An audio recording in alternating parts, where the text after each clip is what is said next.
কল্কি অবতার। মুসলমান মানুষ বুঝে ফেলছে কল্কি অবতার, আমার হিন্দু বোঝে না, কিছু করার তো নাই।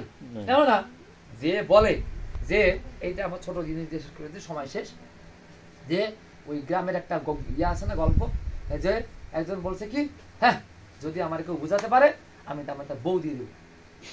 এখন বউটা বলছে, তুমি এরকম একটা কথা বললে যে তোমার বুঝাতে পারলে আমার বউ দিয়ে দিব, হ্যাঁ যদি তোমার বুঝাই যায় আর তুমি আমার সত্যি দিয়ে দিবা, বলে আরে আমারে বুঝাতে পারলে না তোরে দিব, আমারে কেউ কোনদিন বুঝাতে পারবেও না আর আমার তোরে কোনদিন দেওয়াও লাগবে।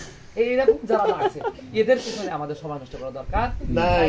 কারণ কি, জেনে বুঝে তারা ওই করবে, ওই দরকার নেই।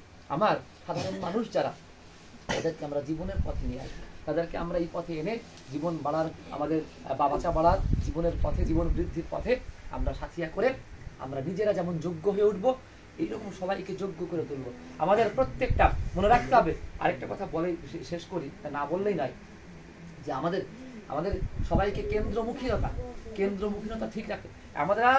আমরা দুটো কারণে ভাগ্যবান, এক আমরা ভাগ্যবান যুগ পুরুষোত্তমকে পেয়েছি। এই যুগে আমাদের যেভাবেই হোক আমরা ঋত্বিকের মাধ্যমে দীক্ষাপ্রাপ্ত হয়ে হয় সৎসঙ্গে ঘরে জন্মাইছি, নতুবা সৎসঙ্গের একটা পরিবেশ পেয়েছি, যেভাবেই হোক আমরা সৎসঙ্গে যুক্ত হতে পেরেছি, আমাদের মহাভাগ্য। আরো ভাগ্য যে আমরা সৎসঙ্গের মধ্যে যুক্ত হয়েও আমরা কিন্তু পাবনায় যুক্ত হতে পারতাম, আমরা পাকুটিয়ায় যুক্ত হতে পারতাম, কিন্তু আমরা সংখ্যায় অল্প হলেও ঠাকুরের সঠিক জায়গায় যুক্ত হতে পেরেছি, এটা আমাদের মহাভাগ্য। কেননা আমরা বহু জায়গায় দেখেছি সঠিক সৎসঙ্গ নাই। সত্য, দেউলিতে উৎসব যেমন হোক, দেউলিতে গেলে সৎসঙ্গ শেখা যায়, সত্য এটাই। একদম ওই ভোর 4টার থেকে প্রোগ্রামে যা লেখা ঠিক অবিকল তাই হয় কিনা, একদম যখন যা লেখা তখন তাই হবে। সৎসঙ্গের নিয়ম কিচ্ছু না। আমি যদি বলি, দেখো আমি কেন নিন্দা করছি না, কিন্তু সত্য কথা এই, পাবনাতে এই যে ছেলে মেয়ে আলাদা বসা এটুকু নাই, সত্যি কিনা? এই যে ছেলে মেয়ে আলাদা বসতে হয় এটুকু পর্যন্ত নাই, সত্য এটা। কেননা সৎসঙ্গ শিখতে গেলে স্কুলে যেতে হবে। পাবনা তীর্থ, স্কুল না। যাবো হয়তো, যাবো না তা না, যাবো বলে কিন্তু শেখার কিছু নাই, বরঞ্চ মানে বিশৃঙ্খলা আছে অনেক। খাবার জায়গায় বিশৃঙ্খলা, ইয়ার জায়গায় বিশৃঙ্খলা, মানে যতদূর শুনি আর কি, আর যতদূর গিয়ে আমার অভিজ্ঞতা হয়েছে, আমি নিজেও তো অনেকবার গিয়েছি। কিন্তু এই বিশৃঙ্খলা, সৎসঙ্গ শিখতে হবে। শিখতে গেলে কি করতে হবে, বছরে একবার কেন্দ্রে আমাকে যেতে হবেই। মনে রাখতে হবে 365 দিনের মধ্যে 364 দিন ঠাকুরের না আমার, মানে আমার পরিবারের সময় কাটাচ্ছে।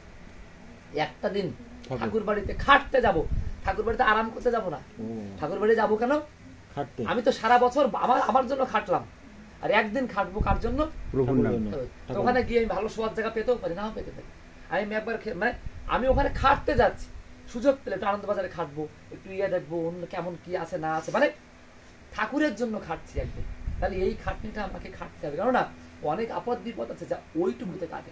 আর কি, ওখান থেকে শিখে আসতে হবে, ওখান থেকে কিছু শিখে আসতে হবে, আর ওই শেখাটা বাস্তবে এখানে ফলপ্রসূ করতে হবে।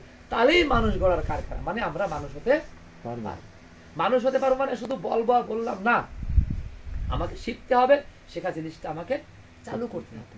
তাহলে যা জিনিস যেমন ভাবে হয় আমরা ছোটবেলার থেকে দেখেছি।